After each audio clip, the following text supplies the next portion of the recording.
Is the Shelby era officially over? Today, we gotta break this down. The new Mustang RTR versus the Shelby Mustangs. What has happened over the years? Everything is changing so fast.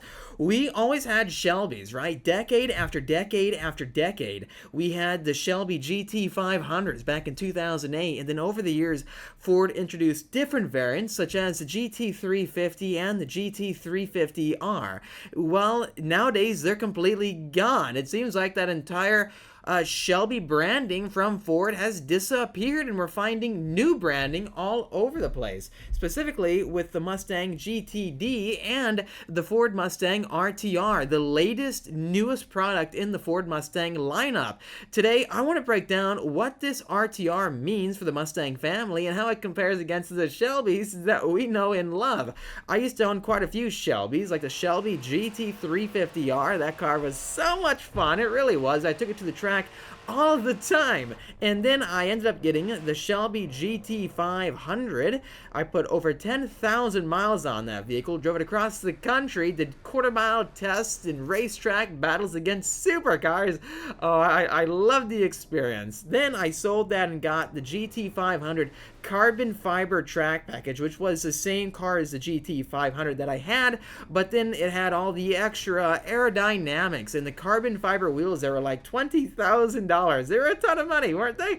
And it was a fun track car, it really was. What I'm trying to say is this: now that those Shelbys are gone, can these new brand names fill that gap? Has the Shelby name gotten too outdated? Hey guys, I'm Austin. Welcome back to the Speed Phenom YouTube channel, and today I really want to break this down in this video. Finally, I also want to say, if you have your own opinions regarding this question, I would love to hear them. So while we go along in this video, please feel free to share us your thoughts and the reasonings behind your thoughts in the comment section down below. So let's get straight to it in this video. Legacy versus innovation. Can RTR truly challenge Shelby's dominance? This is an important one because this isn't just an RTR. This is a factory RTR, a potential game changer in terms of a new product from Ford. We've always had so much heritage. Ford has always leaned on heritage, haven't they?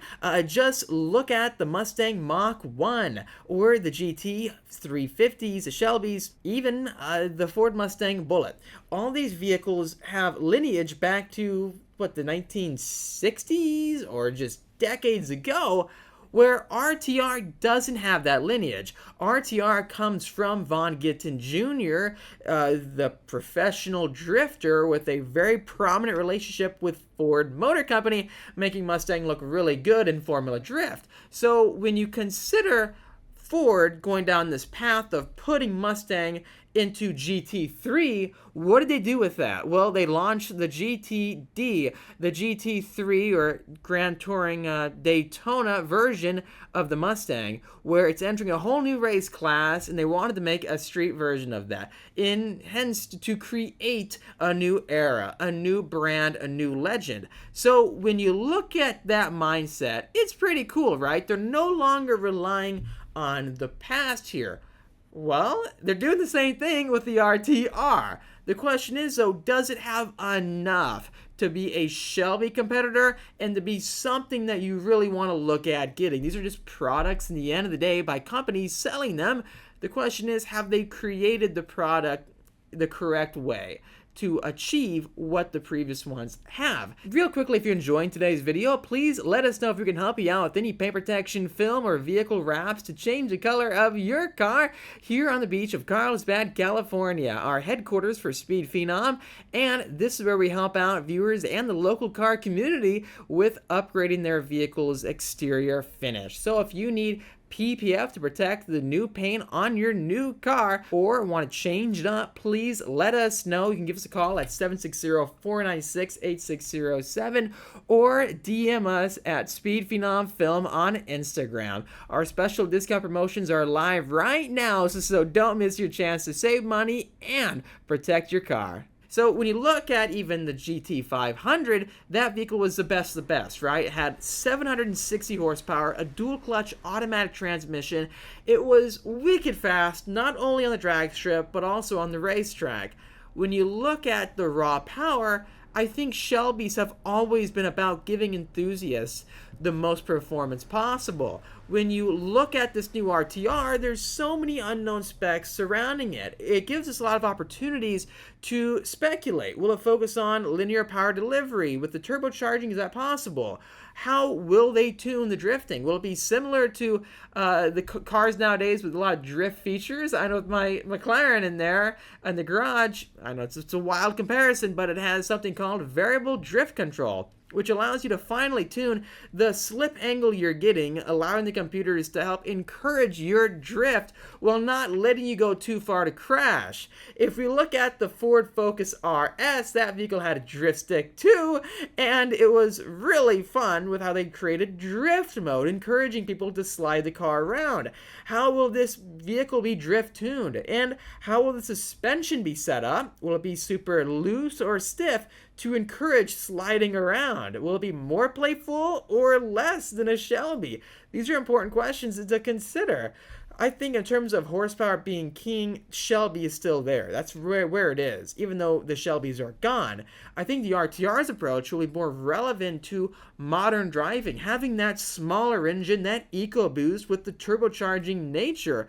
It should be the craziest turbocharged Mustang we have ever seen. The Shelbys have always been track focused, all about aero, suspension, and power. While the RTR, they've been about balanced performance. They are more accessible and enjoyed by a wider range of drivers, because in the past, you can make your Mustang into an RTR Mustang based off modifications, such as those cool headlight inserts that are right there next to the grille, giving you an illumination that are signature RTR features.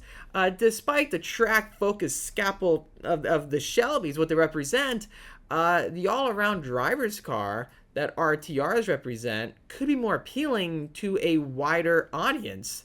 Will it be a master of no specific field, but pretty good at all? When Ford was talking about the new RTR, they emphasized it being a fun drift car, street car, EcoBoost turbocharged Mustang. Finally, it was going to be a good autocross vehicle. They never mentioned how capable it's going to be for the road course. So that does get me thinking. If you look at what Shelbys are, they've always been about classic muscle. But is that getting stale? Has Ford relied too much on heritage in the past? I know with Shelby owners that I meet, they're all about their heritage. I don't think a lot of Shelby owners will look at an RTR and go, I want that vehicle right there. People have been, that I know, really focused on the backstory behind Shelby. Back in the 60s, this and that, and Carroll Shelby this, he raced with Ford GTs, he helped build the GT350, 350, indicates the amount of steps it was, that the hangar was at the airport away, so they named it after that. There's so much I could say, but it's again, is it overdone? Is it too much living in the past? Are people living in the past too much? Is it outdated? To me, I think so. Let's look at the now. Let's build a future, right? And that's what RTR, I think, is going to do for Ford, because it's modern, it's unique, and it will probably be more relevant to the younger people.